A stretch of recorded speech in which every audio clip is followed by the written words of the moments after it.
রাষ্ট্রপতি নির্বাচনে ব্রাহ্মণবাড়িয়া ২ আসন থেকে নির্বাচিত স্বতন্ত্র সংসদ সদস্য রুমিন ফারহানা সহ ভোট দেননি ৬ জন। এর মধ্যে বিএনপির মির্জা আব্বাস ও মোস্তফা কামাল পাশা বিদেশে চিকিৎসাধীন।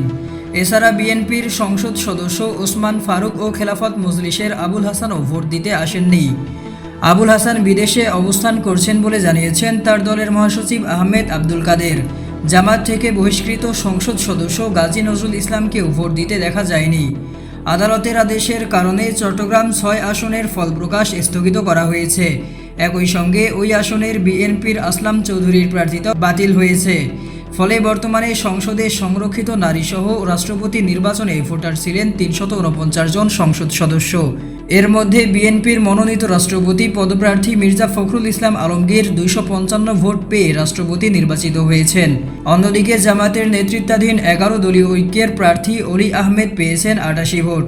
ভোটদানে বিরত থাকার বিষয়ে রুমিন ফারহানা গণমাধ্যমকে বলেন, এই নির্বাচন অর্থহীন এবং প্রহসনের।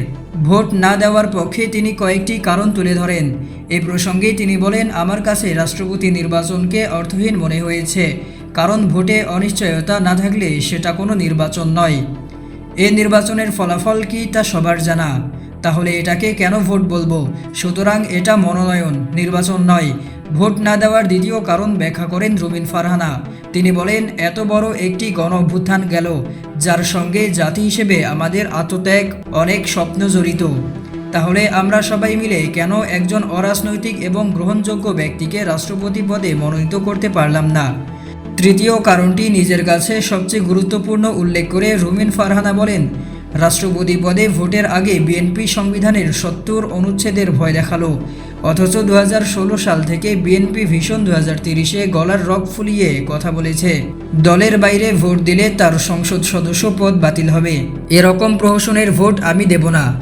সংবিধানের ৭০ অনুচ্ছেদে বলা আছে, কোনো নির্বাচনে কোনো রাজনৈতিক দলের প্রার্থী মনোনীত হয়ে কোনো ব্যক্তির সংসদ সদস্য নির্বাচিত হলে ওই দল থেকে পদত্যাগ করলে তার সংসদ সদস্য পদ শূন্য হবে। এছাড়া নিজ দলের বিপক্ষে ভোট দিলেও সংসদ সদস্য পদ থাকবে না। ভোট চলাকালে ইসলামী আন্দোলনের মহাসচিব গাজী আতাউর রহমানের পক্ষ থেকে এক বিবৃতিতে জানানো হয়, দলটির একমাত্র সংসদ সদস্য মাওলানা মাহমুদুল হক অলিউল্লাহ ভোটদানে বিরত থাকবেন। কারণ হিসেবে দলটির পক্ষ থেকে বলা হয়, রাষ্ট্রপতি নির্বাচন বিষয়ে জুলাই সনদে ঐকমত্য হওয়ার সিদ্ধান্ত থেকে সরে আসায় এই নির্বাচনে ভোট দেবে না ইসলামী আন্দোলন।